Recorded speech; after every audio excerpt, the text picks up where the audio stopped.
Good morning and welcome to another episode of Mark's Mornings. Have you ever thought, why is it that I keep doing the same things over and over and over again, even though I know that they're wrong? Well, I'm here to tell you that it has a lot to do with your way of thinking. But before we get into that, I'm going to go grab another cup of coffee. You guys do the same, and we'll be right back.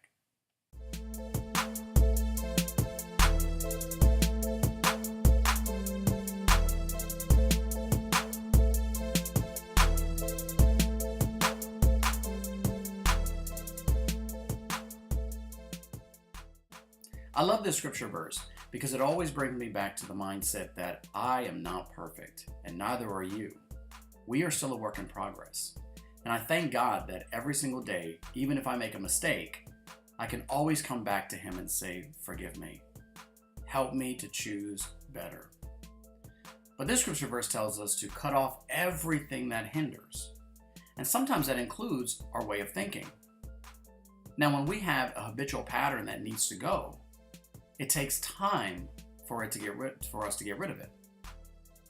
And in order to do that, we have to change the way we think. There's something called cognitive behavioral restructuring.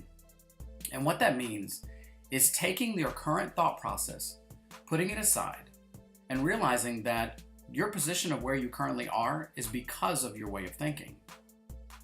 Now, there's other factors that play into it as well, such as our society, how we were raised. All that stuff plays a part in our way of thinking and our coping. However, there are two things that I want to talk to you about today in regard to this. Number one, we want to think about alternate ways of addressing a problem. Number two, we want to change the way our initial thought process is done. If you're reacting emotionally to a situation, then we need to take a step back, realize that this is probably not something that requires an emotional response.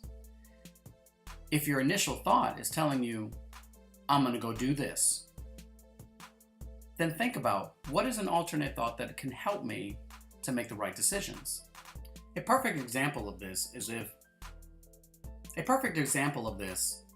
when you're dealing with your kids. And I like to use children as a great example, especially when I'm teaching about cognitive behavioral restructuring. Because children do things on impulse, just like a lot of drug addicts and alcoholics do. Now, if you're not a drug addict or alcoholic, and you have an impulsive reaction to something, such as anger issues,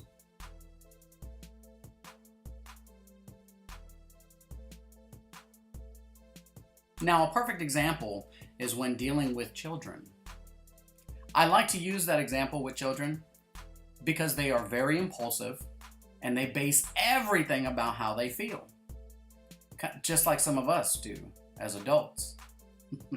But a good example is looking at them, and if you just want to pull your hair out like, oh, I just told you not to get cookie,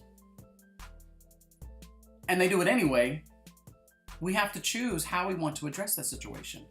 Do we just haul off over there and just smack them and just tell them, no cookie? Or do we just take the cookie and say, hey, not until after dinner? Is my initial behavior that I want to do going to cause the situation to be worse, or is it going to cause me to be better? If it's going to cause me to be worse, then you need to think about a different behavior that you want to do. Your feelings and your behavior are separate. I know that's so shocking to some people. But yes, your feelings, your emotions, they are real to you. However, that doesn't equate us exploding or reacting irrational. We're going to continue this a little bit more in the next session. But I want you to get the gist.